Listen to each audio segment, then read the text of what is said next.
পুরোপুরি আমরা নিশ্চিত, জনগণ নিশ্চিত, চোরেদের ভারতবর্ষের রাজনীতিতে আর কোনো জায়গা নেই। জনগণ বুঝিয়ে দিয়েছে, এসআইআর হয়েছে, 2 নম্বরই ভোটার বাদ গেছে, পশ্চিমবঙ্গ থেকেও বাদ যাবে। আমরা বিহারের জনগণকে কুর্নিশ জানাই, আর পশ্চিমবঙ্গের জনগণ মুখিয়ে আছে যে কতক্ষণ বিজেপিকে এখানে সরকারে দেখবে।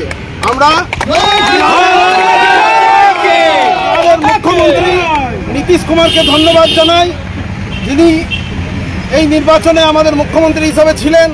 আমরা আমাদের বিহারের স্বাস্থ্যমন্ত্রী মঙ্গল পাণ্ডেজিকে, যিনি পশ্চিমবঙ্গের প্রভারী ছিলেন, তাকে অনেক অনেক ধন্যবাদ জানাই, যিনি বারবার আমাদের এই জেলা কার্যালয়ে এসে আমাদেরকে মার্গদর্শন করে গেছেন। আজকে বিহারের নির্বাচনে এই যে জয়লাভ হয়েছে তারও বড় ভূমিকা আছে।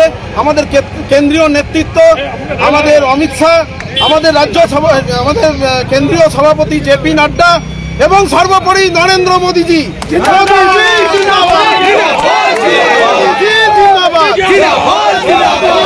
নির্দেশে এক বিরাট জয়। পুরোটা চিনি না, একটু ব্যবহার করুন ছবিতে।